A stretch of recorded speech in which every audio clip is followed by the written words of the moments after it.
ਦਿਓਹਾੜੀ ਸਦਵਾਰ, ਜਿਨ ਮਾਨਸ ਤੇ ਦੇਵਤੇ ਕੀਏ, ਕਰਤ ਨ ਲਾਗੀ ਵਾਰ। ਧੰਨ ਵਾਹਿਗੁਰੂ ਸਾਹਿਬ ਜੀ। ਨਮਸਕਾਰ ਗੁਰਦੇਵ ਕੋ, ਸਤਨਾਮ ਜਿਸ ਮੰਤਰ ਸੁਨਾਇਆ। ਨਮਸਕਾਰ ਗੁਰਦੇਵ ਕੋ, ਸਤਨਾਮ ਜਿਸ ਮੰਤਰ ਸੁਨਾਇਆ। ਭਵ ਜਲ ਵਿੱਚੋਂ ਕੱਢ ਕੇ, ਮੁਕਤ ਪਦਾਰਥ ਮਾਹੇ ਸਮਾਇਆ। ਜਨਮ ਮਰਨ ਭਉ ਕਟਿਆ, ਸੰਸਾਰ ਰੋਗ ਵਿਯੋਗ ਮਿਟਾਇਆ। ਸੰਸਾਰ ਹੈ, ਜਨਮ ਮਰਨ ਵਿੱਚ ਦੁੱਖ ਸਵਾਇਆ। ਜਮ ਦੰਡ ਸਿਰੋਂ ਨਾ ਉਤਰੈ, ਸਾਕਤ ਦੁਰਜਨ ਜਨਮ ਗਵਾਇਆ। ਚਰਨ ਗਹੇ ਗੁਰਦੇਵ ਦੇ, ਸਤ ਸ਼ਬਦ ਦੇ ਮੁਕਤ ਕਰਾਇਆ। ਭਾਉ ਭਗਤ ਗੁਰਪੁਰਬ ਕਰ, ਨਾਮ ਦਾਨ ਇਸ਼ਨਾਨ ਦ੍ਰਿੜਾਇਆ। ਜਿਹਾ ਬਿਓ ਤਿਹਾ ਫਲ ਪਾਇਆ। ਭਾਉ ਭਗਤ ਗੁਰਪੁਰਬ ਕਰ, ਨਾਮ ਦਾਨ ਇਸ਼ਨਾਨ ਦ੍ਰਿੜਾਇਆ। ਜਿਹਾ ਬਿਓ ਤਿਹਾ ਫਲ ਪਾਇਆ।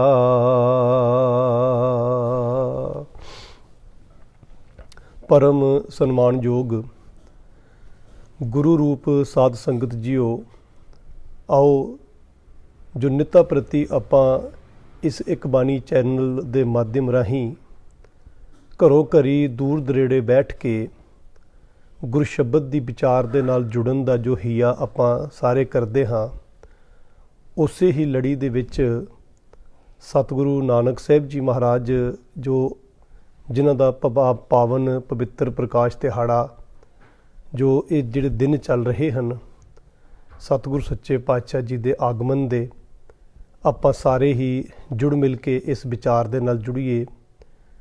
ਜਗਤ ਗੁਰੂ ਬਾਬਾ ਧੰਨ ਗੁਰੂ ਨਾਨਕ ਸਾਹਿਬ ਜੀ ਮਹਾਰਾਜ ਜੀ ਦੇ ਇਸ ਪਾਵਨ ਪਵਿੱਤਰ ਪ੍ਰਕਾਸ਼ ਪਰਬ ਨੂੰ ਸਮਰਪਿਤ ਹੋ ਕੇ ਸਤਿਗੁਰੂ ਜੀ ਦੀਆਂ ਵਡਿਆਈਆਂ, ਸਤਿਗੁਰੂ ਜੀ ਵੱਲੋਂ ਬਖਸ਼ਿਸ਼ਾਂ ਔਰ ਸਤਿਗੁਰੂ ਜੀ ਨੇ ਜੋ ਮਨੁੱਖਤਾ ਦੀ ਝੋਲੀ ਦੇ ਵਿੱਚ ਗਿਆਨ ਬਖਸ਼ਿਸ਼ ਕੀਤਾ, ਲਗਾਤਾਰ ਆਪਾਂ ਯਤਨ ਕਰਾਂਗੇ ਕਿ ਕੁਝ ਦਿਨ ਇਸ ਵਿਚਾਰ ਦੇ ਨਾਲ ਜੁੜ ਸਕੀਏ।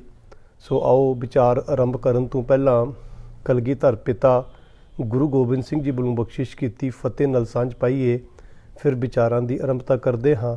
ਸੋ ਦਿਓ ਅਸੀਸ, ਗੱਜ ਕੇ ਆਖੋ ਵਾਹਿਗੁਰੂ ਜੀ ਕਾ ਖਾਲਸਾ, ਵਾਹਿਗੁਰੂ ਜੀ ਕੀ ਫਤਿਹ। ਗੁਰੂ ਸਵਾਰਿਓ, ਧੰਨ ਗੁਰੂ ਨਾਨਕ ਸਾਹਿਬ ਜੀ ਮਹਾਰਾਜ ਜਿਨ੍ਹਾਂ ਦਾ ਪਾਵਨ ਪਵਿੱਤਰ ਪ੍ਰਕਾਸ਼ ਦਿਹਾੜਾ ਜੋ ਸਮੁੱਚੀ ਮਨੁੱਖਤਾ ਦੇ ਵਿੱਚ ਸਮੁੱਚੀ ਮਾਨਵਤਾ ਔਰ ਜਿੱਥੇ ਜਿੱਥੇ ਵੀ ਗੁਰੂ ਨਾਨਕ ਨਾਮ ਲੇਵਾ ਸਿੱਖ ਵਸ ਰਿਹਾ ਹੈ, ਇਸ ਦਿਹਾੜੇ ਨੂੰ ਸਮਰਪਿਤ ਹੋ ਕੇ ਆਪਣੇ ਗੁਰੂ ਨੂੰ ਯਾਦ ਕਰ ਰਿਹਾ ਹੈ। ਭਾਈ ਗੁਰਦਾਸ ਜੀ ਬਖਸ਼ਿਸ਼ ਕਰਦੇ ਹਨ, ਆਪਣੀ ਬਾਰਾਂ ਦੇ ਵਿੱਚ ਸਾਂਝ ਪਾਉਂਦੇ ਨੇ, ਕਹਿੰਦੇ ਨੇ ਬਲਿਹਾਰੀ ਤਿਨਾਂ ਗੁਰਸਿੱਖਾਂ ਜੋ ਭਾਏ ਭਗਤ ਕਰ ਪਰਵ ਕਰਨ ਦੇ। ਜਿਹੜੇ ਭਗਤੀ ਭਾਵਨਾ ਦੇ ਵਿੱਚ ਬਹਿ ਕੇ, ਜਿਹੜੇ ਭਗਤੀ ਭਾਵਨਾ ਦੇ ਵਿੱਚ ਢਲ ਕੇ ਆਪਣੀ ਸੁਰਤ ਨੂੰ ਆਪਣੇ ਗੁਰੂ ਦੇ ਚਰਨਾਂ ਵਿੱਚ, ਆਪਣੇ ਗੁਰੂ ਦੇ ਸ਼ਬਦ ਵਿੱਚ ਜੋੜਨ ਦਾ ਯਤਨ ਕਰਦੇ ਨੇ ਔਰ ਉਸ ਦੇ ਦੱਸੇ ਹੋਏ ਰਾਹ ਦੇ ਉੱਤੇ ਚੱਲਣ ਦਾ ਯਤਨ ਕਰਦੇ ਨੇ। ਭਾਈ ਗੁਰਦਾਸ ਜੀ ਕਹਿੰਦੇ ਨੇ, ਮੈਂ ਉਹਨਾਂ ਗੁਰਸਿੱਖਾਂ ਤੋਂ ਬਲਿਹਾਰ ਨਹੀਂ ਜਾਣਾ, ਮੈਂ ਉਹਨਾਂ ਗੁਰਸਿੱਖਾਂ ਤੋਂ ਬਲਿਹਾਰੇ ਹਾਂ। ਸੋ ਸਤਿਗੁਰੂ ਸੱਚੇ ਪਾਤਸ਼ਾਹ ਧੰਨ ਗੁਰੂ ਨਾਨਕ ਸਾਹਿਬ ਜੀ ਮਹਾਰਾਜ ਜਿਨ੍ਹਾਂ ਦੇ ਪਰਥਾਏ ਭਾਈ ਗੁਰਦਾਸ ਜੀ ਦੀ ਇੱਕ ਵਾਰ ਸਭ ਤੋਂ ਪਹਿਲੀ ਵਾਰ ਦੀ ਪਹਿਲੀ ਪੌੜੀ ਮੈਂ ਆਪ ਨਾਲ ਸਾਂਝੀ ਕੀਤੀ।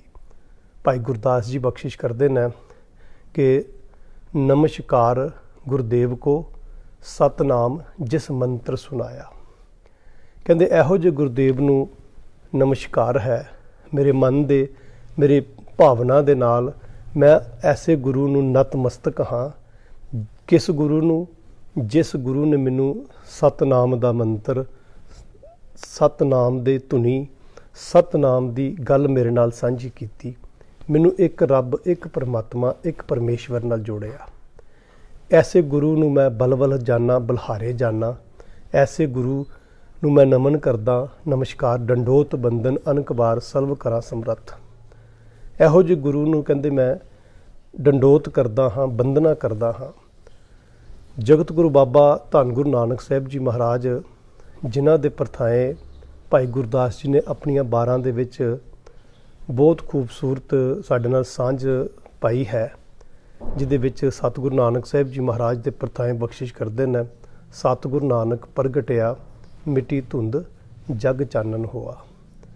ਸਾਰਾ ਜਗਤ ਵਿੱਚ ਚਾਨਣ ਗੁਰੂ ਨਾਨਕ ਬਾਬੇ ਦੇ ਗਿਆਨ ਵੱਲੋਂ ਬਖਸ਼ਿਸ਼ ਕੀਤੇ ਗਿਆਨ ਦੇ ਨਾਲ ਹੋਇਆ।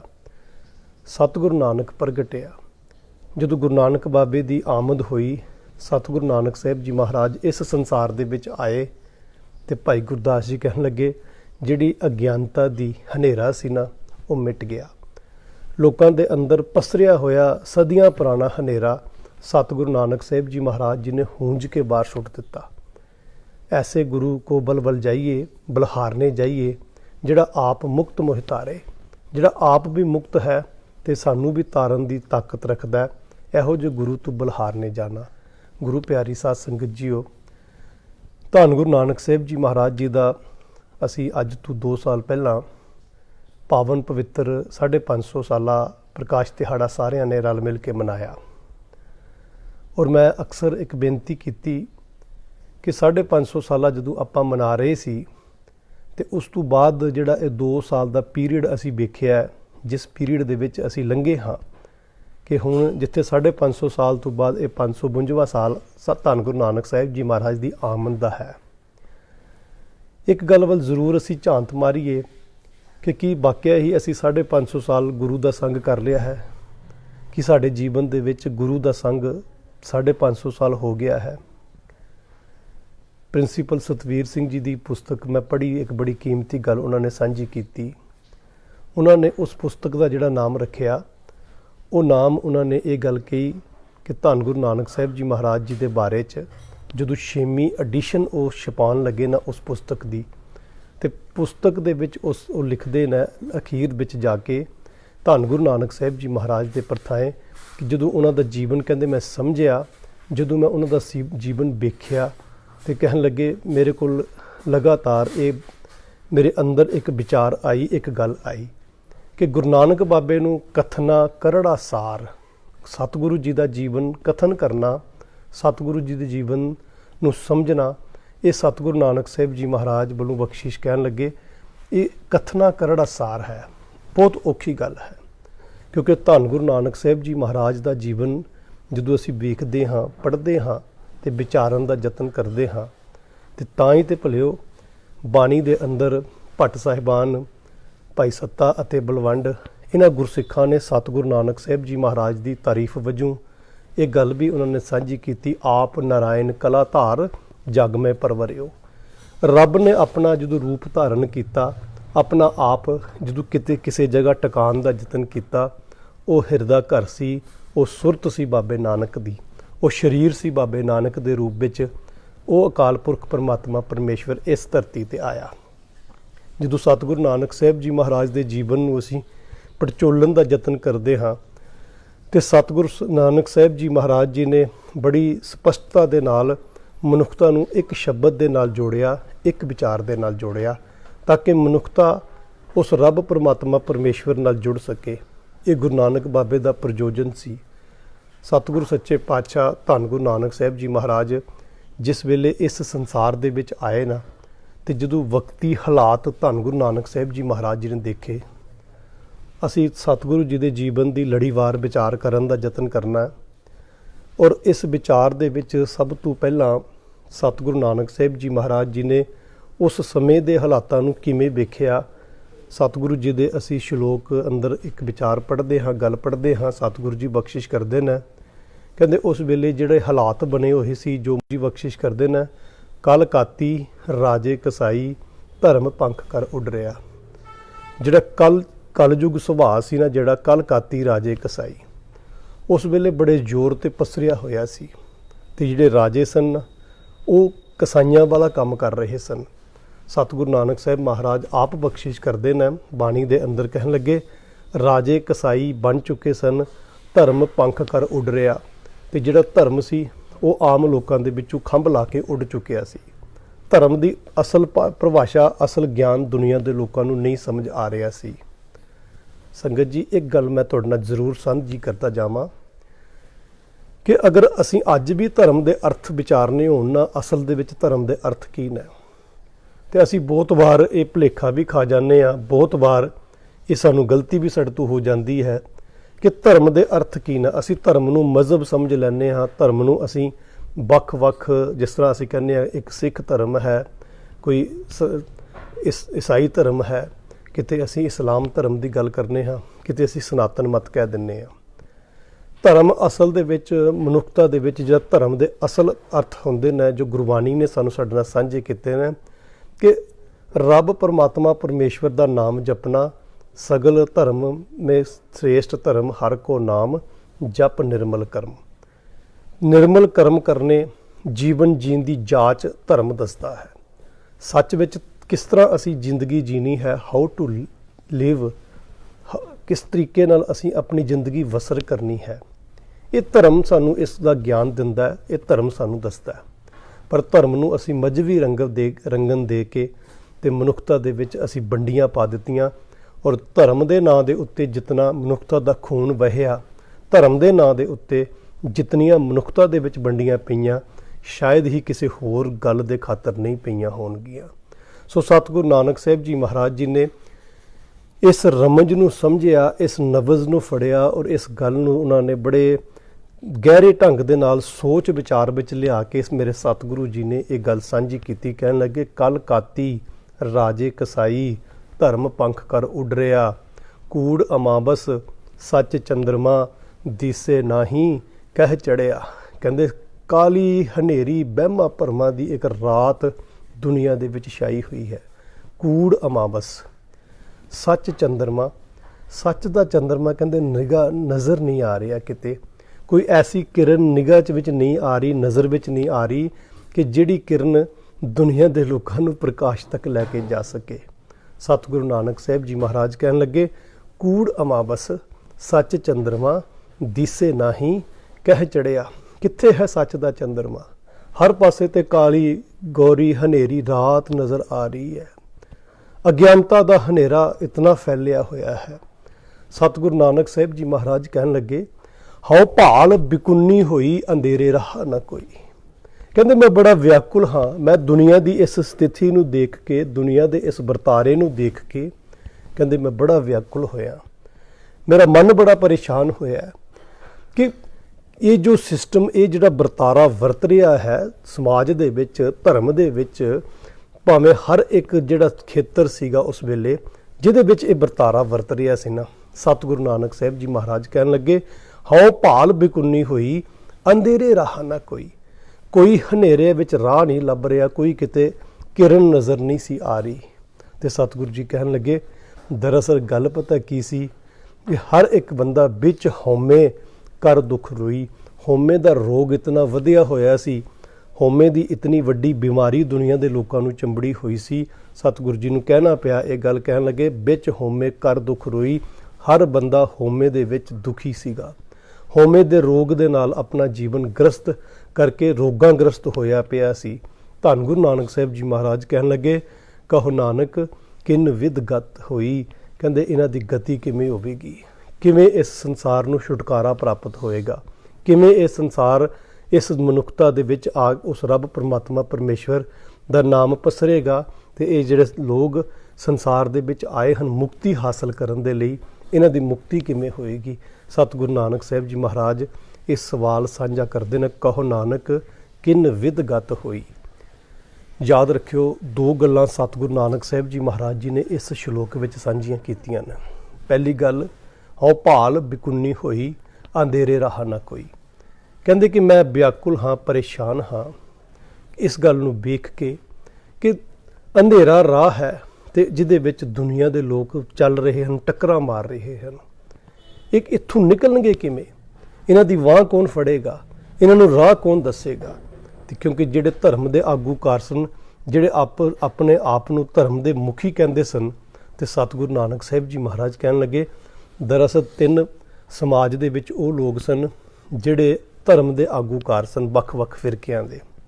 ਉਹਨਾਂ ਦੇ ਵਿੱਚ ਸਤਿਗੁਰੂ ਜੀ ਨੇ ਸਭ ਤੋਂ ਪਹਿਲਾਂ ਕਾਦੀ ਦੀ ਗੱਲ ਕੀਤੀ, ਕਾਜੀ ਦੀ ਗੱਲ ਕੀਤੀ, ਜਿਹੜਾ ਇਨਸਾਫ ਦੀ ਕੁਰਸੀ ਤੇ ਬੈਠਾ ਹੋਇਆ ਸੀ, ਜਿਹਦੇ ਹੱਥ ਦੇ ਵਿੱਚ ਨਿਆਂ ਦਾ ਤਰਾਜੂ ਸੀ ਤੇ ਜਿਸ ਤਰਾਜੂ ਦੇ ਵਿੱਚ ਕਦੇ ਉੱਥੋਂ ਇਨਸਾਫ ਦੁਨੀਆ ਦੇ ਲੋਕਾਂ ਨੂੰ ਨਹੀਂ ਸੀ ਪ੍ਰਾਪਤ ਹੁੰਦਾ। ਸਤਿਗੁਰੂ ਜੀ ਬਖਸ਼ਿਸ਼ ਕਰਦੇ, ਕਹਿੰਦੇ ਕਾਦੀ ਕੂੜ ਬੋਲ ਮਲ ਖਾਏ। ਉਹ ਜਿਹੜਾ ਕਾਜੀ ਹੈ ਉਹ ਕੂੜ ਬੋਲ ਕੇ, ਝੂਠ ਬੋਲ ਕੇ, ਬੇਇਨਸਾਫੀ ਕਰਕੇ ਤੇ ਦੁਨੀਆ ਦੇ ਲੋਕਾਂ ਦੇ ਨਾਲ ਵਿਤਕਰੇ ਕਰ ਰਿਹਾ ਹੈ। ਸਤਿਗੁਰੂ ਜੀ ਕਹਿਣ ਲੱਗੇ ਕਾਦੀ ਕੂੜ ਬੋਲ ਮਲ ਖਾਏ, ਬ੍ਰਾਹਮਣ ਨਹਾਵੇ ਜੀਆਂ ਘਾਏ। ਤੇ ਜਿਹੜਾ ਦੂਸਰਾ ਧਰਮ ਦਾ ਮੁਖੀ ਆਪਣੇ ਆਪ ਨੂੰ ਕਹਿੰਦਾ ਹੈ, ਉਹ ਤੇ ਭਲਿਆ ਦੁਨੀਆ ਦੇ ਲੋਕਾਂ ਨੂੰ ਆਪਣੀ ਤੋਰੀ ਫੁਲਕੇ ਦੀ ਖਾਤਰ, ਆਪਣੀ ਦੁਕਾਨਦਾਰੀ ਚਲਾਉਣ ਦੀ ਖਾਤਰ ਦੁਨੀਆ ਦੇ ਲੋਕਾਂ ਨੂੰ ਕੁਰਾਹੇ ਪਾ ਰਿਹਾ, ਰੱਬ ਵਿੱਚ ਤੇ ਮਨੁੱਖ ਦੇ ਵਿੱਚ ਦੀਵਾਰ ਬਣ ਕੇ ਬਹਿ ਗਿਆ ਹੈ। ਬ੍ਰਾਹਮਣ ਨਹਾਵੇ ਜੀਆਂ ਘਾਏ, ਉਹ ਖੂਨ ਪੀ ਰਿਹਾ ਹੈ ਜੀਆਂ ਦਾ, ਉਹ ਸ਼ੋਸ਼ਣ ਕਰ ਰਿਹਾ ਹੈ ਮਨੁੱਖਤਾ ਦਾ। ਤੇ ਸਤਿਗੁਰੂ ਸੱਚੇ ਪਾਤਸ਼ਾਹ ਤੀਸਰੇ ਆਗੂ ਦੀ ਗੱਲ ਕਰਦੇ ਕਹਿਣ ਲੱਗੇ ਜਿਹੜੇ ਜੋਗੀ ਲੋਕ ਹਨ, ਜੋਗੀ ਜੁਗਤ ਨਾ ਜਾਣੇ ਅੰਧ। ਜੋਗੀਆਂ ਨੂੰ ਜੀਵਨ ਦੀ ਪਰਿਭਾਸ਼ਾ ਹੀ ਸਮਝ ਨਹੀਂ ਆ ਰਹੀ। ਜੋਗੀਆਂ ਨੂੰ ਇਹੀ ਨਹੀਂ ਪਤਾ ਲੱਗ ਰਿਹਾ ਕਿ ਜ਼ਿੰਦਗੀ ਹੈ ਕਿਸ ਦਾ ਨਾਂ ਹੈ, ਜੀਣੀ ਕਿਵੇਂ ਹੈ ਜ਼ਿੰਦਗੀ। ਸਤਿਗੁਰੂ ਜੀ ਨੇ ਬੜਾ ਖੂਬਸੂਰਤ ਨਿਰਣਾ ਦਿੱਤਾ, ਕਹਿਣ ਲੱਗੇ ਤੀਨੇ ਉਜਾੜੇ ਕਾ ਬੰਦ। ਇਹ ਤਿੰਨ ਧਾਰਮਿਕ ਆਗੂ ਜਿਹੜੇ ਹਨ, ਇਹ ਇਸ ਸੰਸਾਰ ਦੇ ਵਿੱਚ, ਇਸ ਸੰਸਾਰ ਦਾ ਜੋ ਉਜਾੜਾ ਹੈ ਉਹਦੇ ਵਿੱਚ ਇਹ ਸਭ ਤੋਂ ਵੱਡੇ ਭਾਈਵਾਲ ਹਨ। ਜੇ ਸਮਾਜ ਅੱਜ ਕੁਰਾਹੇ ਪਿਆ ਹੋਇਆ, ਮਾੜੀਆਂ ਦੌਰਾਂ ਦੇ ਵਿੱਚੋਂ ਲੰਘ ਰਿਹਾ, ਤੇ ਸਤਿਗੁਰੂ ਨਾਨਕ ਸਾਹਿਬ ਜੀ ਮਹਾਰਾਜ ਕਹਿੰਦੇ ਨੇ ਇਹ ਤਿੰਨ ਆਗੂ ਜਿਹੜੇ ਧਰਮ ਦੇ ਆਗੂ ਸਨ, ਇਹਨਾਂ ਨੇ ਬਹੁਤ ਵੱਡਾ ਖਲਾਰ ਪਾਇਆ ਹੋਇਆ। ਸਤਿਗੁਰੂ ਧੰਨ ਗੁਰੂ ਨਾਨਕ ਸਾਹਿਬ ਜੀ ਮਹਾਰਾਜ ਦੇ ਪਰਥਾਏ ਭਾਈ ਗੁਰਦਾਸ ਜੀ ਬੜਾ ਖੂਬਸੂਰਤ ਉਸ ਵੇਲੇ ਦੇ, ਉਸ ਸਮੇਂ ਦੇ ਮਾਹੌਲ ਨੂੰ ਵੇਖ ਕੇ ਤੇ ਗੱਲ ਕਰਦੇ ਨੇ ਆਪਣੀ ਬਾਰਾਂ ਦੇ ਅੰਦਰ। ਭਾਈ ਗੁਰਦਾਸ ਜੀ ਬਖਸ਼ਿਸ਼ ਕਰਦੇ ਨੇ ਕਿ ਦਰਅਸਲ ਜਿਹੜੀ ਗੱਲ ਧੰਨ ਗੁਰੂ ਨਾਨਕ ਸਾਹਿਬ ਜੀ ਨੇ ਕੀਤੀ, ਉਹੀ ਉਹ ਗੱਲ ਭਾਈ ਗੁਰਦਾਸ ਜੀ ਵੀ ਆਪਣੀ ਇੱਕ ਬਾਰ ਦੇ ਵਿੱਚ ਸਾਂਝੀ ਕਰਦੇ ਨੇ। ਭਾਈ ਗੁਰਦਾਸ ਜੀ ਬਖਸ਼ਿਸ਼ ਕਰਦੇ ਨੇ ਕੱਲ ਆਈ ਕੁੱਤੇ ਮੂੰਹੀ, ਖਾਦ ਹੋਆ ਮੁਰਦਾਰ ਗੁਸਾਈ। ਕਹਿੰਦੇ ਕਲਯੁਗ ਆਇਆ, ਕਲਯੁਗ ਦਾ ਸੁਭਾਅ ਹਰ ਇੱਕ ਦੇ ਅੰਦਰ ਵਸਿਆ, ਕੁੱਤੇ ਮੂੰਹੀ ਖਾਜ ਹੋਆ ਮੁਰਦਾਰ ਗੁਸਾਈ। ਤੇ ਫਿਰ ਕਹਿੰਦੇ ਕੀ ਹੋਇਆ, ਰਾਜੇ ਪਾਪ ਕਮਾਉਂਦੇ, ਉਲਟੀ ਬਾੜ ਖੇਤ ਕੋ ਖਾਈ। ਰਾਜੇ ਜਿਹੜੇ ਸਨ ਉਹ ਪਾਪ ਕਮਾ ਰਹੇ ਸਨ, ਮਾੜੇ ਕਰਮ ਕਰ ਰਹੇ ਸਨ। ਜਿਸ ਰਾਜੇ ਨੇ ਆਪਣੀ ਪ੍ਰਜਾ ਦੀ ਰਾਖੀ ਕਰਨੀ ਸੀ, ਉਹ ਰਾਜਾ ਹੀ ਪ੍ਰਜਾ ਦੇ ਉੱਤੇ ਅਤਿਆਚਾਰ ਕਰ ਰਿਹਾ ਸੀ। ਉਲਟੀ ਬਾੜ ਖੇਤ ਕੋ ਖਾਹੀ। ਕਹਿੰਦੇ ਉਹਦੇ ਵਿੱਚ ਕੀ ਹੋਇਆ, ਪ੍ਰਜਾ ਅੰਧੀ ਗਿਆਨ ਬਿਨ, ਕੁਝ ਕੂੜ ਕੁਸੱਤ ਮੁੱਖੋਂ ਅਲਾਈ। ਕਿ ਜਿਹੜੀ ਪ੍ਰਜਾ ਸੀ ਉਹ ਵੀ ਗਿਆਨ ਤੋਂ ਸਖਣੀ ਅਧੂਰੀ ਹੋ ਗਈ। ਪ੍ਰਜਾ ਦੇ ਕੋਲ ਵੀ, ਜਿਹੜੀ ਆਮ ਲੋਕਾਈ ਦੇ ਕੋਲ ਵੀ ਇਹ ਗਿਆਨ ਨਹੀਂ ਆ ਸਕਿਆ। ਭਾਈ ਗੁਰਦਾਸ ਜੀ ਕਹਿਣ ਲੱਗੇ ਹਾਲਾਤ ਐਸੇ ਬਣ ਗਏ ਕਿ ਪ੍ਰਜਾ ਜਿਹੜੀ ਅੰਧੀ ਹੋ ਗਈ, ਉਹ ਗਿਆਨ ਤੋਂ ਵਿਹੂਣੀ ਹੋ ਗਈ। ਪ੍ਰਜਾ ਅੰਧੀ ਗਿਆਨ ਬਿਨ, ਕੂੜ ਕੁਸੱਤ ਮੁੱਖੋਂ ਅਲਾਈ। ਫਿਰ ਉਹ ਉੱਥੇ ਕੂੜ ਦਾ ਵਰਤਾਰਾ ਵੱਧ ਗਿਆ, ਫਿਰ ਕੁਸੱਤ ਹੋ ਗਿਆ, ਸੱਤ ਜੀਵਨ ਦੇ ਵਿੱਚੋਂ ਚਲਾ ਗਿਆ। ਇਹ ਸਾਰਾ ਹੀ ਊਲ ਜਲੂਲ ਉਸ ਜਗ੍ਹਾ ਦੇ ਉੱਤੇ ਨਜ਼ਰ ਆਉਣਾ ਸ਼ੁਰੂ ਹੋ ਗਿਆ। ਭਾਈ ਗੁਰਦਾਸ ਜੀ ਜ਼ਿਕਰ ਕਰਦੇ ਨੇ ਉਸ ਵੇਲੇ ਦੇ ਹਾਲਾਤਾਂ ਦਾ। ਕਹਿੰਦੇ ਚੇਲੇ ਸਾਜ ਵਜਾਏਂਦੇ, ਨੱਚਨ ਗੁਰੂ ਬਹੁ ਬਿਦ ਭਾਈ। ਕਹਿੰਦੇ ਚੇਲੇ ਸਾਜ ਵਜਾਉਂਦੇ ਨੇ ਤੇ ਜਿਹੜੇ ਗੁਰੂ ਹਨ ਉਹਨਾਂ ਦੇ ਇਸ਼ਾਰਿਆਂ ਦੇ ਉੱਤੇ ਨੱਚਦੇ ਹਨ। ਭਾਵ ਕਿ ਜਿਹੜੇ ਚੇਲੇ ਹਨ ਉਹ ਲਿਆ ਕੇ ਆਪਣੇ ਗੁਰੂਆਂ ਨੂੰ ਦੁਨੀਆ ਦੀਆਂ ਚੁਗਲੀਆਂ, ਮਾੜੀਆਂ ਗੱਲਾਂ ਉਹਨਾਂ ਦੇ ਸਾਹਮਣੇ ਕਰਦੇ ਨੇ ਤੇ ਗੁਰੂ ਉਛਲ ਕੇ ਪੈਂਦੇ ਨੇ। ਐਸੇ ਹਾਲਾਤ ਉਸ ਵੇਲੇ ਬਣੇ ਹੋਏ ਸਨ।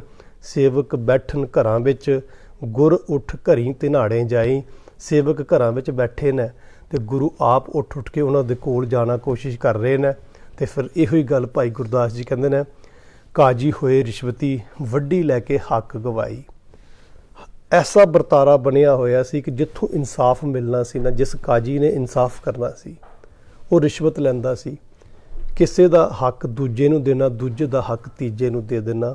ਤੇ ਫਿਰ ਸਮਾਜ ਦੇ ਆਮ ਪਰਿਵਾਰਾਂ ਦੇ ਵਿੱਚ ਰਹਿਣ ਵਾਲੇ ਲੋਕਾਂ ਦਾ ਹਾਲਾਤ ਜਿਹੜੀ ਬਣੀ ਸੀ, ਉਹਦਾ ਜ਼ਿਕਰ ਵੀ ਕੀਤਾ ਭਾਈ ਗੁਰਦਾਸ ਜੀ। ਕਹਿਣ ਲੱਗੇ, ਇਸਤਰੀ ਪੁਰਖੇ ਦਾਮ ਹਿੱਤ। ਕਹਿੰਦੇ ਔਰਤ ਤੇ ਮਰਦ ਕੇਵਲ ਤੇ ਕੇਵਲ ਇੱਕ ਰਿਸ਼ਤਾ ਰਹਿ ਗਿਆ, ਕੇਵਲ ਦਾਮ ਹਿੱਤ। ਕੇਵਲ ਇਹੋ ਵਰਤਾਰਾ ਵਰਤ ਗਿਆ ਕਿ ਭਾਈ ਤੂੰ ਕੀ ਕਰ, ਕਿਤਨੇ ਕੁ ਕਮਾਨਾ ਤੇ ਕਿੱਥੋਂ ਲੈ ਕੇ ਆਨਾ, ਕਿਵੇਂ ਆਨਾ, ਕਦੋਂ ਜਾਣਾ, ਕੀ ਕਰ ਰਿਹਾ, ਕੋਈ ਇਸ ਗੱਲ ਦੇ ਨਾਲ ਲੈਣ ਦੇਣ ਨਹੀਂ।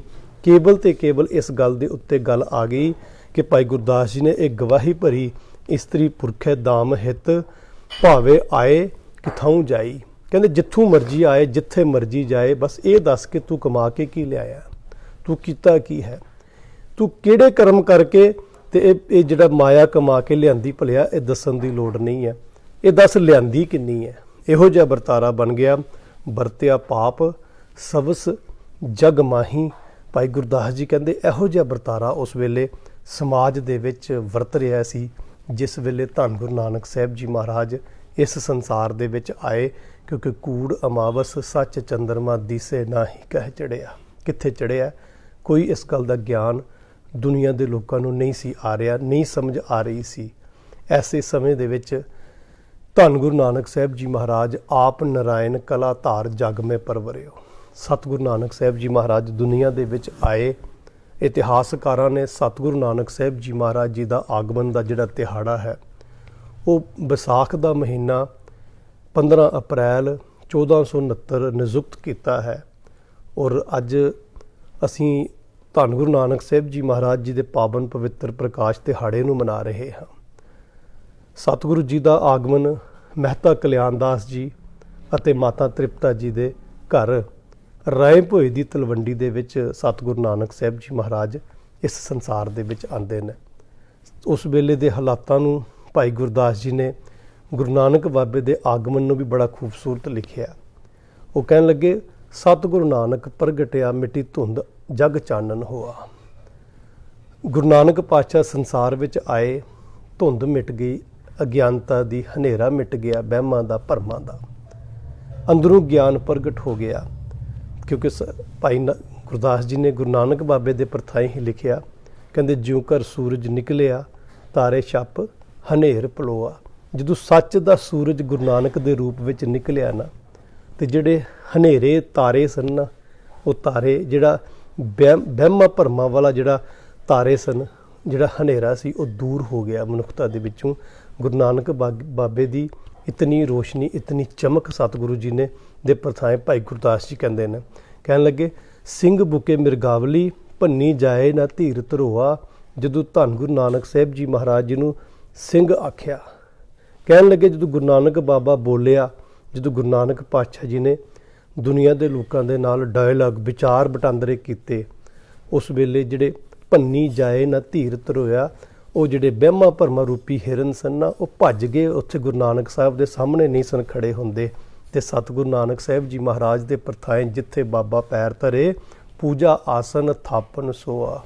ਕਹਿੰਦੇ ਗੁਰੂ ਨਾਨਕ ਬਾਬਾ ਜਿੱਥੇ ਪੈਰ ਰੱਖ ਕੇ ਗਿਆ, ਜਿੱਥੇ ਸਤਿਗੁਰੂ ਸੱਚੇ ਪਾਤਸ਼ਾਹ ਨੇ ਪੜਾਓ ਕੀਤਾ, ਉਹ ਜਗ੍ਹਾ ਜਿਹੜੀ ਸੀ, ਉਹ ਜਿਹੜਾ ਪਵਿੱਤਰ ਅਸਥਾਨ ਹੋ ਗਿਆ। ਜਿੱਥੇ ਜਾਏ ਬਹੇ ਮੇਰਾ ਸਤਿਗੁਰ ਸੋ ਥਾਨ ਸੁਹਾਵਾ ਰਾਮ ਰਾਜੇ।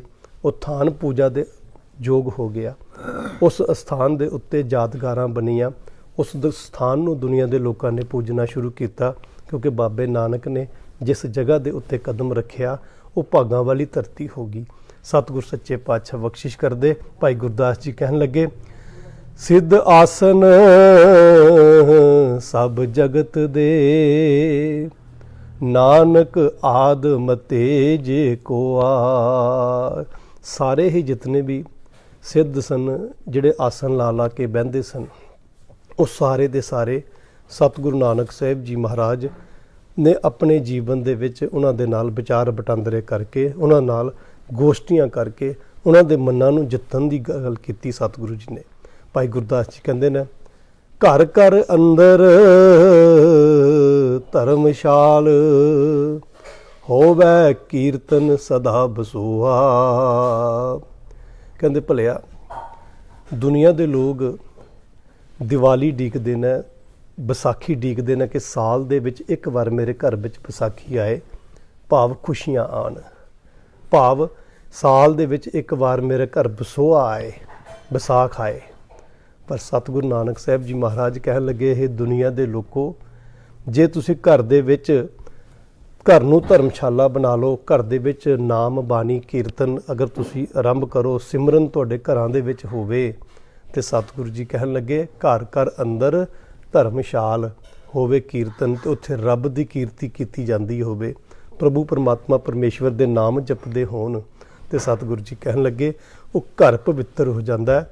ਘਰ ਘਰ ਅੰਦਰ ਧਰਮਸ਼ਾਲ ਹੋਵੇ ਕੀਰਤਨ, ਸਦਾ ਵਸੋਹਾ। ਫਿਰ ਐਸੇ ਘਰ ਨੂੰ, ਐਸੀ ਧਰਮਸ਼ਾਲਾ ਨੂੰ ਕਿਤੇ ਡੀਕਣ ਦੀ ਲੋੜ ਨਹੀਂ ਪਵੇਗੀ ਕਿ ਮੇਰੇ ਘਰ ਵਿੱਚ ਵੀ ਕਿਤੇ ਵਿਸਾਖੀ ਦਾ ਦਿਨ ਆਏਗਾ ਤੇ ਮੈਂ ਵੀ ਆਪਣਾ ਘਰ, ਮੇਰੇ ਘਰ ਵਿੱਚ ਵੀ ਖੁਸ਼ੀਆਂ ਆਉਣਗੀਆਂ, ਤੇਰੇ ਘਰ ਵਿੱਚੋਂ ਭਲਿਆ ਖੁਸ਼ੀਆਂ ਨਿਕਲਣਗੀਆਂ ਨਹੀਂ ਕਦੇ, ਜੇ ਤੂੰ ਆਪਣੇ ਘਰ ਨੂੰ ਧਰਮਸ਼ਾਲਾ ਬਣਾ ਲਿਆ। ਸਤਿਗੁਰੂ ਨਾਨਕ ਸਾਹਿਬ ਜੀ ਮਹਾਰਾਜ ਕਹਿਣ ਲੱਗੇ, ਬਾਬੇ ਤਾਰੇ ਘਰ ਘਰ ਅੰਦਰ ਧਰਮਸ਼ਾਲ ਹੋਵੇ ਕੀਰਤਨ, ਸਦਾ ਵਸੋਹਾ। ਇਹ ਵਸੋਹਾ ਜਦੋਂ ਜੀਵਨ ਵਿੱਚ ਆ ਜਾਏਗਾ ਤੇ ਭਾਈ ਗੁਰਦਾਸ ਜੀ ਕਹਿੰਦੇ ਉਸ ਗੁਰੂ ਨਾਨਕ ਬਾਬੇ ਨੇ, ਸਤਿਗੁਰੂ ਨਾਨਕ ਪ੍ਰਗਟਿਆ ਜਿਹੜਾ ਸੰਸਾਰ ਦੇ ਵਿੱਚ ਆਇਆ, ਉਸ ਬਾਬੇ ਨੇ ਕੀ ਕੀਤਾ? ਬਾਬੇ ਤਾਰੇ ਚਾਰ ਚੱਕ, ਨੌ ਖੰਡ ਪ੍ਰਿਥਵੀ ਸੱਚਾ ਢੋਆ। ਚਾਰੇ ਚੱਕ ਗੁਰੂ ਨਾਨਕ ਬਾਬੇ ਨੇ ਹਰ ਪਾਸੇ ਸਤਿਗੁਰੂ ਨਾਨਕ ਸਾਹਿਬ ਜੀ ਮਹਾਰਾਜ ਜੀ ਨੇ ਪ੍ਰਚਾਰ ਕੀਤਾ। ਦੁਨੀਆ ਦੇ ਲੋਕਾਂ ਨੂੰ ਇੱਕ ਰੱਬ ਪਰਮਾਤਮਾ ਪਰਮੇਸ਼ਵਰ, ਨਾਮ ਸਿਮਰਨ, ਨਾਮ ਜਪਣਾ, ਕਿਰਤ ਕਰਨੀ, ਵੰਡ ਕੇ ਛਕਣਾ, ਇਸ ਸਿਧਾਂਤ ਸੇਵਾ ਤੇ ਸਿਮਰਨ ਦਾ ਸਤਿਗੁਰੂ ਨਾਨਕ ਸਾਹਿਬ ਜੀ ਮਹਾਰਾਜ ਮਨੁੱਖਤਾ ਨਾਲ ਸਾਂਝਾ ਕਰਦੇ ਰਹੇ। ਤੇ ਭਾਈ ਗੁਰਦਾਸ ਜੀ ਕਹਿੰਦੇ ਨੇ, ਗੁਰਮੁਖ ਕਲ ਵਿੱਚ ਪ੍ਰਗਟ ਹੋਆ। ਕਹਿੰਦੇ ਜਿਹੜਾ ਸਮਾਂ ਬੜਾ ਮਾੜਾ ਸੀ, ਜਿਸ ਸਮੇਂ ਨੂੰ ਅਸੀਂ ਕੱਲ ਆਈ ਕੁੱਤੇ ਮੂੰਹੀ ਖਾਜ ਹੁਆ ਮੁਰਦਾਰ ਗੁਸਾਈ, ਜਿਹੜਾ ਮਾੜਾ ਸਮਾਂ ਸੀ ਜਿਸ ਨੂੰ ਅਸੀਂ ਬੜਾ ਮਾੜਾ ਟਾਈਮ ਗਿਣਦੇ ਸੀ ਨਾ, ਐਸੇ ਸਮੇਂ ਦੇ ਵਿੱਚ ਇੱਕ ਗੁਰਮੁਖ ਰੂਪ ਵਿੱਚ ਧੰਨ ਗੁਰੂ ਨਾਨਕ ਸਾਹਿਬ ਜੀ ਮਹਾਰਾਜ ਪ੍ਰਗਟ ਹੋਏ, ਇਸ ਸੰਸਾਰ ਦੇ ਵਿੱਚ ਆਏ। ਉਹਨਾਂ ਦਾ ਆਗਮਨ ਸੁਣੀ ਪੁਕਾਰ ਦਾ ਤਾਰ ਪ੍ਰਭ, ਗੁਰੂ ਨਾਨਕ ਜਗ ਮਾਹੇ ਪਠਾਇਆ। ਇਹ ਆਵਾਜ਼ ਧਰਤੀ ਦੀ, ਇਹ ਪੁਕਾਰ ਧੰਨ ਗੁਰੂ ਨਾਨਕ ਸਾਹਿਬ ਜੀ ਮਹਾਰਾਜ ਉਸ ਅਕਾਲ ਪੁਰਖ ਦੇ ਚਰਨਾਂ ਵਿੱਚ ਗਈ। ਸਤਿਗੁਰੂ ਨਾਨਕ ਸਾਹਿਬ ਜੀ ਮਹਾਰਾਜ ਰਾਏ ਭੋਏ ਦੀ ਜੋ ਤਲਵੰਡੀ ਮਹਿਤਾ ਕਲਿਆਣ ਦਾਸ ਜੀ ਦੇ ਘਰ ਵਿੱਚ ਸਤਿਗੁਰੂ ਨਾਨਕ ਸਾਹਿਬ ਜੀ ਮਹਾਰਾਜ ਇਸ ਸੰਸਾਰ ਵਿੱਚ ਉਹਨਾਂ ਦਾ ਆਗਮਨ ਹੋਇਆ। ਅਸੀਂ ਇਤਿਹਾਸ ਦੇ ਕੁਝ ਪੰਨੇ ਸਾਂਝੇ ਕਰਦੇ ਜਾਵਾਂਗੇ। ਸਤਿਗੁਰੂ ਨਾਨਕ ਸਾਹਿਬ ਜੀ ਮਹਾਰਾਜ ਦਾ ਪ੍ਰਕਾਸ਼ ਤੇ ਮਹਿਤਾ ਕਲਿਆਣ ਦਾਸ ਜੀ ਜਿਹੜੇ ਉਸ ਵੇਲੇ ਵਕਤ ਦੇ ਉਸ ਜੋ ਰਾਏ ਬੁਲਾਰ ਸੀ, ਜੋ ਉਸ ਵੇਲੇ ਦਾ ਜੋ ਹਾਕਮ ਸੀ, ਜੋ ਮਾਲਕ ਸੀ ਉਸ ਇਲਾਕੇ ਦਾ, ਉਸ ਦੇ ਕੋਲ ਸਤਿਗੁਰੂ ਨਾਨਕ ਸਾਹਿਬ ਜੀ ਮਹਾਰਾਜ ਦੇ ਪਿਤਾ ਮਹਿਤਾ ਕਲਿਆਣ ਦਾਸ ਜੀ, ਉਹ ਮਹਿਤੇ ਦਾ ਇੱਕ ਭਾਵ ਕਿ ਇੱਕ ਤਹਿਸੀਲਦਾਰ ਵਰਗੀ ਪੋਸਟ ਦੇ ਉੱਤੇ ਸਨ। ਤੇ ਸਤਿਗੁਰੂ ਨਾਨਕ ਸਾਹਿਬ ਜੀ ਮਹਾਰਾਜ ਜਿਸ ਵੇਲੇ ਸੰਸਾਰ ਵਿੱਚ ਆਏ ਤੇ ਗੁਰੂ ਨਾਨਕ ਬਾਬੇ ਦਾ ਆਗਮਨ ਔਰ ਸਭ ਤੋਂ ਪਹਿਲੇ ਦਰਸ਼ਨ ਜਦੋਂ ਉਸ ਦਾਈ ਦੌਲਤਾਂ ਦਾਈ ਨੇ ਗੁਰੂ ਨਾਨਕ ਬਾਬੇ ਦੇ ਕੀਤੇ, ਤੇ ਅਸੀਂ ਇਤਿਹਾਸ ਦੇ ਪੰਨਿਆਂ ਦੇ ਵਿੱਚੋਂ ਕਦੇ ਸ਼ਰਧਾ ਦੇ ਇਹ ਫੁੱਲ ਅਸੀਂ ਆਪ ਚੁੱਗ ਕੇ ਵੇਖੀਏ ਕਿ ਸਤਿਗੁਰੂ ਨਾਨਕ ਸਾਹਿਬ ਜੀ ਮਹਾਰਾਜ ਜੀ ਨੂੰ ਜਿਸ ਵੇਲੇ ਉਸ ਦੌਲਤਾਂ ਦਾਈ ਨੇ ਦਰਸ਼ਨ ਕੀਤੇ ਧੰਨ ਗੁਰੂ ਨਾਨਕ ਸਾਹਿਬ ਜੀ ਮਹਾਰਾਜ ਜੀ ਦੇ, ਤੇ ਕਹਿੰਦੇ ਨੇ ਕਿ ਉਹ ਜਿਹੜਾ ਵਰਤਾਰਾ ਸੀ, ਇਤਿਹਾਸਕਾਰ ਲਿਖਦੇ ਨੇ, ਉਹ ਵੱਖਰਾ ਵਰਤਾਰਾ ਸੀ, ਉਹ ਇੱਕ ਅਲੱਗ ਨਜ਼ਾਰਾ ਸੀ। ਉਸ ਵੇਲੇ ਦੌਲਤਾਂ ਦਾਈ ਜਿਹੜੀ ਸੀ, ਜਿਹੜੀ ਅਸੀਂ ਆਮ ਤੌਰ ਦੇ ਉੱਤੇ ਕਹਿੰਦੇ ਹਾਂ ਕਿ ਜਿਸਲੇ ਘਰ ਦੇ ਵਿੱਚ ਕਿਸੇ ਦੇ ਪੁੱਤਰ ਦੀ ਦਾਤ ਹੁੰਦੀ ਹੈ, ਕੋਈ ਪ੍ਰਾਪਤ ਹੁੰਦੀ ਹੈ, ਤੇ ਆਮ ਲੋਕਾਂ ਦੇ ਵਿੱਚ ਇਹ ਭਾਵਨਾ ਹੁੰਦੀ ਸੀ ਕਿ ਬੜੇ ਬੜੇ ਵੱਡੇ ਪੱਧਰ ਦੇ ਉੱਤੇ ਦਾਨ ਦਿੱਤੇ ਜਾਂਦੇ ਸਨ, ਜੋ ਮੂੰਹ 'ਚੋਂ ਮੰਗਦਾ ਸੀ ਦੇ ਦਿੰਦੇ ਸਨ। ਤੇ ਜਿਸ ਵੇਲੇ ਮਹਿਤਾ ਕਲਿਆਣ ਦਾਸ ਜੀ ਦੇ ਘਰ ਪੁੱਤਰ ਦੇ ਰੂਪ ਵਿੱਚ ਗੁਰੂ ਨਾਨਕ ਬਾਬਾ ਪ੍ਰਗਟ ਹੋਏ, ਆਏ ਸੰਸਾਰ ਦੇ ਵਿੱਚ, ਤੇ ਸਤਿਗੁਰੂ ਸੱਚੇ ਪਾਤਸ਼ਾਹ ਜੀ ਨੇ ਦੇ ਜਦੋਂ ਇਸ ਖੁਸ਼ੀ ਨੂੰ ਮਹਿਤਾ ਕਲਿਆਣ ਦਾਸ ਜੀ ਨੇ ਵੇਖਿਆ, ਜਦੋਂ ਦੌਲਤਾਂ ਨੇ ਆ ਕੇ ਇਹ ਗੱਲ ਸੁਣਾਈ ਕਿ ਘਰ ਇੱਕ ਨੂਰ ਵਰਗੇ ਪੁੱਤਰ ਦਾ ਜਨਮ ਹੋਇਆ, ਇਸ ਘਰ ਵਿੱਚ ਆਇਆ ਹੈ। ਇਤਿਹਾਸਕਾਰਾਂ ਨੇ ਕਈਆਂ ਨੇ ਲਿਖਿਆ, ਕਹਿੰਦੇ ਉਸ ਵੇਲੇ ਮਹਿਤਾ ਕਲਿਆਣ ਦਾਸ ਜੀ ਬੜੇ ਖੁਸ਼ ਹੋਏ ਤੇ ਕਹਿਣ ਲੱਗੇ ਉਸ ਦੌਲਤਾਂ ਦਾਈ ਨੂੰ, 10 ਦੌਲਤਾਂ ਤੈਨੂੰ ਮੈਂ ਕੀ ਦੇ ਦੇਵਾਂ, ਤੈਨੂੰ ਮੈਂ ਹੀਰੇ ਜਵਾਹਰਾਤਾਂ ਦੇ ਨਾਲ ਭਰ ਦੇਵਾਂ ਤੇਰਾ ਮੂੰਹ। ਬਹੁਤ ਮਾਇਆ ਦੇਣ ਲੱਗੇ ਮਹਿਤਾ ਕਲਿਆਣ ਦਾਸ ਜੀ। ਤੇ ਇਤਿਹਾਸਕਾਰ ਲਿਖਦੇ ਨੇ ਕਿ ਜਿਹੜੀ ਦੌਲਤਾਂ ਸੀ ਨਾ, ਉਸਨੇ ਕੀ ਕੀਤਾ, ਉਸਨੇ ਇਹ ਗੱਲ ਆਖੀ ਮਹਿਤਾ ਕਲਿਆਣ ਦਾਸ ਜੀ ਨੂੰ। ਕਹਿੰਦੀ ਮਹਿਤਾ ਜੀ, ਮੈਂ ਸੋਚਿਆ ਸੀ ਜੇ ਘਰ ਪੁੱਤਰ ਆਏਗਾ, ਜੇ ਇਸ ਘਰ ਵਿੱਚ ਮਾਤਾ ਤ੍ਰਿਪਤਾ ਦੀ ਕੁੱਖ ਨੂੰ ਭਾਗ ਲੱਗੇ ਨੇ ਤੇ ਜੇ ਪੁੱਤਰ ਦੀ ਦਾਤ ਪ੍ਰਾਪਤ ਹੋਈ ਤੇ ਮੈਂ ਮੂੰਹ ਮੰਗੀਆਂ ਮੁਰਾਦਾਂ ਤੁਹਾਡੇ ਤੋਂ ਪਾਵਾਂਗੀ। ਪਰ ਕਹਿੰਦੇ ਕਿ ਉਸ ਪੁੱਤਰ ਨੇ ਜਿਹਦਾ ਜਨਮ ਹੋਇਆ, ਜਿਹੜਾ ਇਸ ਸੰਸਾਰ ਵਿੱਚ ਆਇਆ, ਉਹ ਇੱਕ ਨਿਰੰਕਾਰੀ ਜੋਤ ਹੈ। ਉਸ ਦੇ ਦਰਸ਼ਨ ਕੀਤਿਆਂ ਹੀ ਮੇਰੇ ਅੰਦਰ ਦੀ ਭੁੱਖ ਮੁੱਕ ਗਈ ਹੈ। ਕਹਿੰਦੇ ਇੱਕ ਸਮਾਂ ਸੀ, ਮੈਂ ਨਾ ਮੇਰਾ ਦੌਲਤਾਂ ਸੀ ਤੇ ਮੈਂ ਜ਼ਿੰਦਗੀ 'ਚ ਦੌਲਤ ਦਾ ਕਦੇ ਮੂੰਹ ਨਹੀਂ ਸੀ ਵੇਖਿਆ, ਪਰ ਅੱਜ ਉਸ ਨਿਰੰਕਾਰੀ ਜੋਤ ਦੇ ਮੈਂ ਦਰਸ਼ਨ ਕੀਤੇ ਨੇ। ਐਸਾ ਵਾਲ ਮੈਂ ਆਪਣੇ ਜੀਵਨ ਦੇ ਵਿੱਚ ਪਹਿਲੀ ਵਾਰ ਵੇਖਿਆ, ਜਿਹੜਾ ਸੰਸਾਰ ਦੇ ਵਿੱਚ ਆਇਆ ਤੇ ਮੁਸਕਰਾਉਂਦਾ ਹੋਇਆ ਆਇਆ, ਜਿਹਦੇ ਨਾਲ ਪ੍ਰਕਾਸ਼ ਇਸ ਸੰਸਾਰ ਦੇ ਵਿੱਚ ਹੋਇਆ। ਕਹਿੰਦੇ ਮੇਰੇ ਅੰਦਰ ਦੀ ਭੁੱਖ ਮੁੱਕ ਗਈ ਹੈ ਮਹਿਤਾ ਜੀ, ਹੁਣ ਤਾਂ ਮੈਂ ਮਾਲਾ ਮਾਲ ਹੋ ਗਈ ਹਾਂ। ਅੱਜ ਅਸਲ ਦੇ ਵਿੱਚ ਮੈਨੂੰ ਮੇਰੇ ਨਾਂ ਦੇ ਅਰਥ ਪਤਾ ਲੱਗੇ ਨੇ। ਅੱਜ ਮੈਂ ਦੌਲਤ ਵਾਲੀ ਹੋਈ ਹਾਂ, ਪਹਿਲਾਂ ਤਾਂ ਮੈਂ ਨਾਂ ਦੀ ਦੌਲਤ ਵਾਲੀ ਸੀ, ਅੱਜ ਮੈਂ ਦੌਲਤ ਵਾਲੀ ਹੋਈ ਹਾਂ। ਇਹ ਇਤਿਹਾਸ ਦੇ ਪੰਨਿਆਂ ਵਿੱਚ ਗੁਰੂ ਨਾਨਕ ਬਾਬਾ ਸੰਸਾਰ ਦੇ ਵਿੱਚ ਆਗਮਨ ਹੈ। ਸਤਿਗੁਰੂ ਨਾਨਕ ਸਾਹਿਬ ਜੀ ਮਹਾਰਾਜ ਦੇ ਜੀਵਨ 'ਤੇ ਆਪਾਂ ਲਗਾਤਾਰ ਵਿਚਾਰਾਂ ਕਰਨ ਦਾ ਯਤਨ ਕਰਨਾ, ਕਿਉਂਕਿ ਸਤਿਗੁਰੂ ਨਾਨਕ ਸਾਹਿਬ ਜੀ ਮਹਾਰਾਜ ਜਿੱਥੇ ਸਤਿਗੁਰੂ ਜੀ ਦਾ ਪਾਵਨ ਪਵਿੱਤਰ ਪ੍ਰਕਾਸ਼ ਹੋਇਆ, ਇਸ ਰਾਏ ਬੁਲਾਰ ਦੀ, ਇਸ ਰਾਏ ਭੋਏ ਦੀ ਤਲਵੰਡੀ ਦੇ ਅੰਦਰ ਸਤਿਗੁਰੂ ਨਾਨਕ ਸਾਹਿਬ ਜੀ ਮਹਾਰਾਜ ਜੀ ਨੇ ਆਪਣੇ ਜੀਵਨ ਦੇ ਕਰੀਬ 32 ਸਾਲ ਇਸ ਸਥਾਨ ਦੇ ਉੱਤੇ ਸਤਿਗੁਰੂ ਜੀ ਨੇ ਬਤੀਤ ਕੀਤੇ। ਔਰ 32 ਸਾਲ ਦੇ ਵਿੱਚ ਕਰੀਬਨ 32 ਸਾਲ ਦਾ ਜੋ ਸਮਾਂ ਬਣਦਾ, ਇਹਦੇ ਵਿੱਚ ਸਤਿਗੁਰੂ ਨਾਨਕ ਸਾਹਿਬ ਜੀ ਮਹਾਰਾਜ ਬਾਲਪਨ ਤੋਂ ਨਿਕਲ ਕੇ ਜਵਾਨੀ ਤੱਕ ਆ ਕੇ ਤੇ ਸਤਿਗੁਰੂ ਜੀ ਨੇ ਆਨੰਦ ਕਾਰਜ ਵੀ, ਜੋ ਵਿਆਹ ਸੀ ਉਹਨਾਂ ਦਾ, ਇੱਥੇ ਪੁੱਤਰਾਂ ਦੀ ਦਾਤ ਵੀ ਸਤਿਗੁਰੂ ਜੀ ਨੂੰ ਇੱਥੇ ਹੀ ਪ੍ਰਾਪਤ ਹੋਈ। ਆਪਾਂ ਇੱਕ ਲੜੀ ਧੰਨ ਗੁਰੂ ਨਾਨਕ ਸਾਹਿਬ ਜੀ ਮਹਾਰਾਜ ਜੀ ਦੇ ਪ੍ਰਥਾਏ, ਜੋ ਸਤਿਗੁਰੂ ਨਾਨਕ ਸਾਹਿਬ ਜੀ ਮਹਾਰਾਜ ਜੀ ਨੇ ਇਸ ਮਨੁੱਖਤਾ ਨੂੰ ਦਿੱਤਾ, ਯਤਨ ਕਰਾਂਗੇ ਆਪਾਂ ਇਸ ਨੂੰ ਵਿਚਾਰਨ ਦਾ। ਸਤਿਗੁਰੂ ਨਾਨਕ ਸਾਹਿਬ ਜੀ ਮਹਾਰਾਜ ਜਿਉਂ-ਜਿਉਂ ਵੱਡੇ ਹੁੰਦੇ ਨੇ, ਜਿਉਂ-ਜਿਉਂ ਸਤਿਗੁਰੂ ਨਾਨਕ ਸਾਹਿਬ ਜੀ ਮਹਾਰਾਜ ਉਸ ਨਗਰ ਦੇ ਵਿੱਚ ਰਹਿੰਦੇ ਹੋਇਆਂ ਉਹਨਾਂ ਦਾ ਮੇਲ ਮਿਲਾਪ ਗੱਲਬਾਤ ਹੁੰਦੀ ਹੈ। ਸਤਿਗੁਰੂ ਸੱਚੇ ਪਾਤਸ਼ਾਹ ਜੀ ਦੀ ਮਹਿਮਾ ਬਚਪਨ ਦੇ ਵਿੱਚ ਹੀ ਵਧਣੀ ਸ਼ੁਰੂ ਹੋ ਜਾਂਦੀ ਹੈ। ਔਰ ਸਤਿਗੁਰੂ ਜੀ ਹਰ ਗੱਲ ਦੇ ਉੱਤੇ ਵਿਚਾਰ ਕਰਦੇ ਨੇ, ਤਰਕ ਕਰਦੇ ਨੇ। ਅਸੀਂ ਆਮ ਤੌਰ ਦੇ ਉੱਤੇ ਗੁਰੂ ਨਾਨਕ ਬਾਬੇ ਦਾ ਜਦੋਂ ਪੱਖ ਵਿਚਾਰਦੇ ਹਾਂ, ਪੜ੍ਹਦੇ ਹਾਂ ਗੁਰੂ ਨਾਨਕ ਬਾਬੇ ਨੂੰ, ਤੇ ਸਤਿਗੁਰੂ ਸੱਚੇ ਪਾਤਸ਼ਾਹ ਜੀ ਦਾ ਜੀਵਨ ਜਦੋਂ ਅਸੀਂ ਪੜ੍ਹੀਏ ਤੇ ਅਸੀਂ ਕਈ ਵਾਰ ਗੁਰੂ ਨਾਨਕ ਬਾਬੇ ਦਾ ਜਿਹੜਾ ਐਜੂਕੇਸ਼ਨ ਪੱਖ ਸੀ ਉਸ ਨੂੰ ਅਸੀਂ ਦਰਕਿਨਾਰ ਕਰ ਦਿੰਦੇ ਹਾਂ।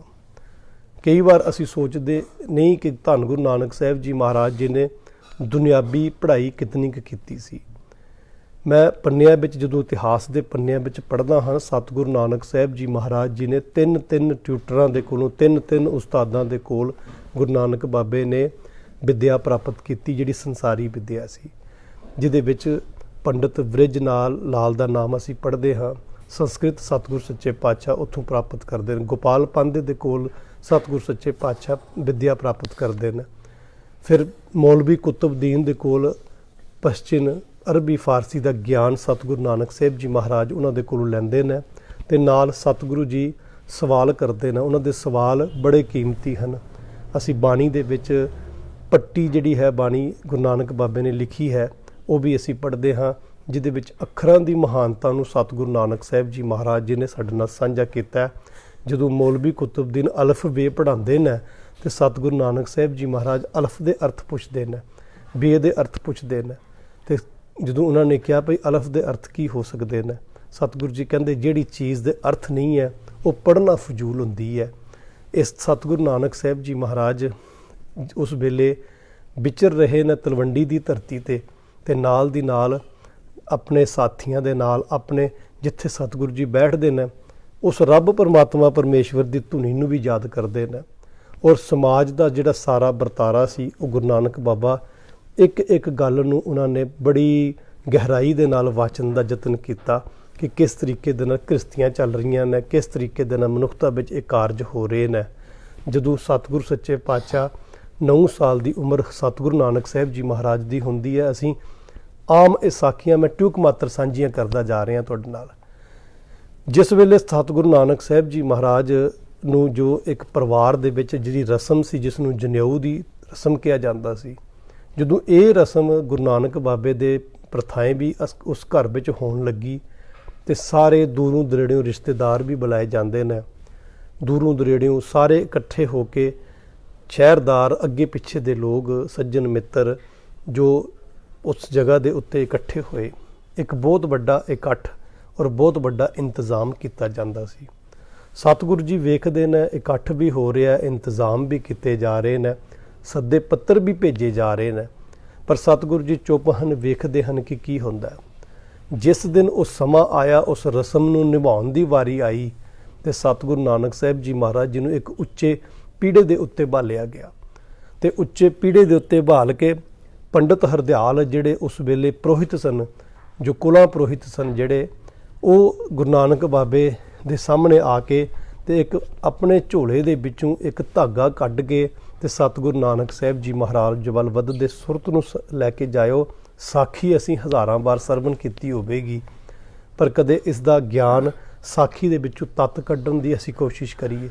ਸਤਿਗੁਰੂ ਨਾਨਕ ਸਾਹਿਬ ਜੀ ਮਹਾਰਾਜ ਦੇ ਵੱਲ ਜਿਸ ਵੇਲੇ ਉਹ ਜਨੇਊ ਲੈ ਕੇ ਜਾਂਦੇ ਨੇ ਤੇ ਸਤਿਗੁਰੂ ਸੱਚੇ ਪਾਤਸ਼ਾਹ ਦੇ ਗਲ ਦੇ ਵਿੱਚ ਪਾਉਣ ਦਾ ਯਤਨ ਕਰਦੇ ਨੇ, ਸਤਿਗੁਰੂ ਜੀ ਉੱਥੇ ਹੱਥ ਦੇ ਨਾਲ ਉਹਨਾਂ ਦਾ ਹੱਥ ਰੋਕਦੇ ਨੇ, ਕਹਿੰਦੇ ਨੇ ਪੰਡਤ ਜੀ, ਪੰਡਤ ਹਰਦਿਆਲ ਜੀ ਇਹ ਕੀ ਹੈ? ਤੇ ਪੰਡਤ ਹਰਦਿਆਲ ਮੁਸਕਰਾ ਕੇ ਬੜੇ ਪਿਆਰ ਦੇ ਨਾਲ ਸਤਿਗੁਰੂ ਨਾਨਕ ਸਾਹਿਬ ਜੀ ਮਹਾਰਾਜ ਨੂੰ ਕਹਿਣ ਲੱਗੇ, ਨਾਨਕ ਇਹ ਜਨੇਊ ਹੈ। ਕਹਿੰਦੇ ਕਿ ਇਹ ਕਿਉਂ ਪਾਣਾ ਹੁੰਦਾ? ਕਹਿੰਦੇ ਇਸ ਨੂੰ ਪਾਉਣ ਦੇ ਨਾਲ ਬੰਦਾ ਧਰਮੀ ਹੋ ਜਾਂਦਾ ਹੈ। ਗੁਰੂ ਨਾਨਕ ਬਾਬਾ ਕਹਿਣ ਲੱਗੇ ਪੱਕੀ ਗੱਲ ਹੈ? ਕਹਿੰਦੇ ਹਾਂ, ਜਿਹੜਾ ਇਸ ਨੂੰ ਧਾਰਨ ਕਰ ਲੈਂਦਾ, ਉਹ ਜਿਹੜਾ ਜਨੇਊ ਪਾ ਲੈਂਦਾ, ਉਹ ਧਰਮੀ ਬਣ ਜਾਂਦਾ। ਸਤਿਗੁਰੂ ਨਾਨਕ ਸਾਹਿਬ ਜੀ ਮਹਾਰਾਜ ਆਪਣੀ ਭੈਣ ਵੱਲ ਇਸ਼ਾਰਾ ਕਰਕੇ, ਆਪਣੀ ਮਾਂ ਵੱਲ ਇਸ਼ਾਰਾ ਕਰਕੇ ਕਹਿਣ ਲੱਗੇ, ਪੰਡਤ ਜੀ ਮੇਰੀ ਮਾਂ ਨੇ ਇਹ ਜਨੇਊ ਨਹੀਂ ਧਾਰਨ ਕੀਤਾ, ਮੇਰੀ ਭੈਣ ਨੇ ਇਹ ਜਨੇਊ ਨਹੀਂ ਧਾਰਨ ਕੀਤਾ। ਤੇ ਪੰਡਤ ਹਰਦਿਆਲ ਜੀ ਕਹਿਣ ਲੱਗੇ, ਨਾਨਕ ਇਹ ਜਨੇਊ ਔਰਤ ਨਹੀਂ ਪਾ ਸਕਦੀ। ਸਤਿਗੁਰੂ ਨਾਨਕ ਸਾਹਿਬ ਜੀ ਮਹਾਰਾਜ ਥੋੜ੍ਹੇ ਜਿਹੇ ਸ਼ਾਂਤ ਚੁੱਪ ਹੋਏ, ਕਹਿੰਦੇ ਅੱਛਾ। ਇੱਕ ਆਪਣੇ ਮਿੱਤਰ ਜਿਹੜੇ ਉਹਨਾਂ ਤੋਂ ਵੱਡਾ ਸੀ, ਪਰ ਉਹ ਸ਼ੂਦਰ ਜਾਤ ਦੇ ਨਾਲ ਸੰਬੰਧ ਰੱਖਦਾ ਸੀ। ਸਤਿਗੁਰੂ ਨਾਨਕ ਸਾਹਿਬ ਜੀ ਮਹਾਰਾਜ ਆਪਣੇ ਮਿੱਤਰ ਵੱਲ ਇਸ਼ਾਰਾ ਕਰਕੇ ਕਹਿਣ ਲੱਗੇ, ਜਿਹੜੇ ਉਹਨਾਂ ਦੇ ਨਾਲ ਉੱਥੇ ਖੇਡਦੇ ਸਨ, ਕਹਿੰਦੇ ਇਹ ਮੇਰਾ ਮਿੱਤਰ ਹੈ, ਮੇਰੇ ਤੋਂ 4-5 ਸਾਲ ਵੱਡਾ ਹੈ, ਅਸੀਂ ਇਕੱਠੇ ਖੇਡਦੇ ਹਾਂ, ਅਸੀਂ ਸਾਰੇ ਅੱਗੇ ਪਿੱਛੇ ਜਾਂਦੇ ਹਾਂ, ਮੈਂ ਅਜੇ ਤੱਕ ਇਸ ਦੇ ਤਨ ਦੇ ਉੱਤੇ ਇਹ ਧਾਗਾ ਨਹੀਂ ਵੇਖਿਆ। ਤੇ ਪੰਡਤ ਹਰਦਿਆਲ ਕਹਿਣ ਲੱਗੇ, ਨਾਨਕ ਇਹ ਧਾਗਾ ਜਿਹੜਾ ਇਹ ਜਨੇਊ ਹੈ, ਇਹ ਸ਼ੂਦਰ ਨਹੀਂ ਧਾਰਨ ਕਰ ਸਕਦਾ, ਜਿਹੜਾ ਛੋਟੀ ਜਾਤ ਦਾ ਉਹ ਨਹੀਂ ਪਾ ਸਕਦਾ। ਤੇ ਸਤਿਗੁਰੂ ਨਾਨਕ ਸਾਹਿਬ ਜੀ ਮਹਾਰਾਜ ਕਹਿਣ ਲੱਗੇ, ਜਿਹੜਾ ਜਨੇਊ ਪਾਉਣ ਦੇ ਨਾਲ ਤੁਸੀਂ ਇੱਕ ਪਾਸੇ ਕਹਿੰਦੇ ਹੋ ਜਿਹੜਾ ਜਨੇਊ ਪਾਏ ਉਹ ਧਰਮੀ, ਜਿਹੜਾ ਨਾ ਪਾਏ ਅਧਰਮੀ, ਤੇ ਫਿਰ ਇਹਦਾ ਮਤਲਬ ਜਿਸ ਮਾਂ ਦੀ ਕੁੱਖ ਤੋਂ ਮੈਂ ਸੰਸਾਰ ਵਿੱਚ ਆਇਆ, ਮੇਰੀ ਮਾਂ ਅਧਰਮੀ ਹੈ, ਮੇਰੀ ਭੈਣ ਅਧਰਮੀ ਹੈ, ਮੇਰੇ ਇਹ ਜਿਹੜੇ ਮਿੱਤਰ ਜਿਹੜੇ ਜਿਨ੍ਹਾਂ ਨੂੰ ਤੁਸੀਂ ਸ਼ੂਦਰ ਕਹਿ ਕੇ ਪੁਕਾਰ ਰਹੇ ਹੋ, ਇਹ ਅਧਰਮੀ ਹੋ ਗਏ, ਇਹਨਾਂ ਵਾਸਤੇ ਨਹੀਂ ਹੈ। ਕਹਿੰਦੇ ਪੰਡਤ ਜੀ ਜਿਹੜਾ ਜਨੇਊ ਸਮਾਜ ਦੇ ਵਿੱਚ ਵੰਡੀਆਂ ਪਾ ਰਿਹਾ, ਸਮਾਜ ਨੂੰ ਵੱਖਰਾ ਕਰ ਰਿਹਾ, ਔਰਤ ਨੂੰ ਛੋਟਾ ਕਰਨ ਦਾ ਯਤਨ ਕਰ ਰਿਹਾ, ਕਹਿੰਦੇ ਮੈਂ ਉਸ ਨੂੰ ਧਾਰਨ ਨਹੀਂ ਕਰਨਾ।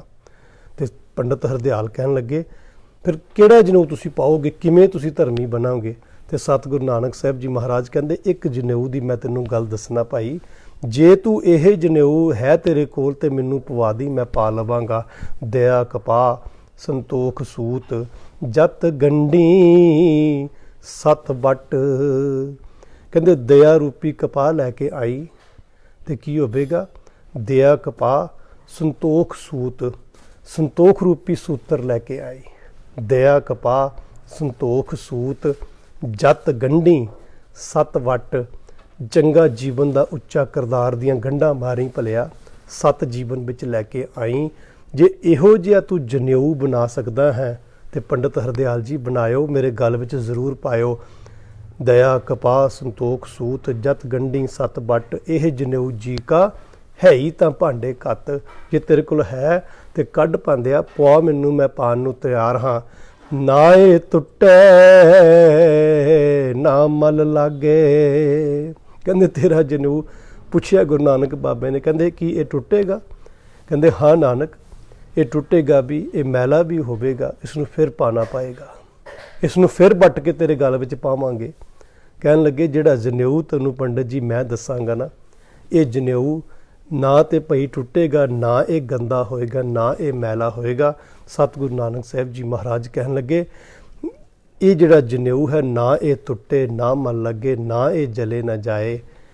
ਇਹ ਤੇ ਭਲਿਆ ਧਨ ਸੋ ਮਾਨਸ ਨਾਨਕਾ, ਜੋ ਗੱਲ ਚੱਲੇ ਪਾਏ। ਉਹ ਮਨੁੱਖ ਧਨਤਾਂ ਦੇ ਯੋਗ ਹੋ ਜਾਏਗਾ ਜਿਹੜਾ ਇਸ ਜਨੇਊ ਨੂੰ ਧਾਰਨ ਕਰਕੇ ਤੇ ਆਪਣਾ ਜੀਵਨ ਬਤੀਤ ਕਰੇਗਾ।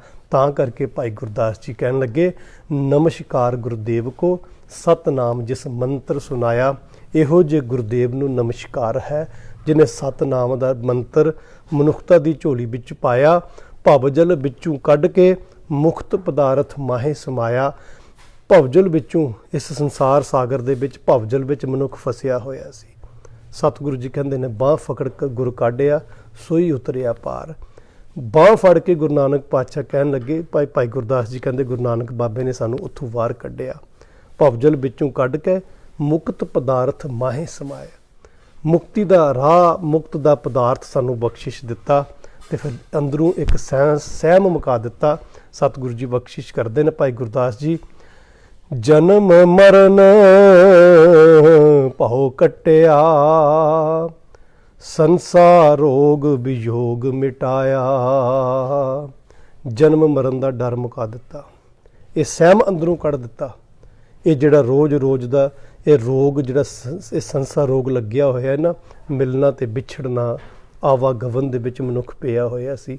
ਕਹਿੰਦੇ ਸਤਿਗੁਰੂ ਨਾਨਕ ਸਾਹਿਬ ਜੀ ਮਹਾਰਾਜ ਨੇ ਮਨੁੱਖਤਾ ਦੇ ਵਿੱਚੋਂ ਇਹ ਡਰ ਹੀ ਬਾਹਰ ਕੱਢ ਕੇ ਰੱਖ ਦਿੱਤਾ।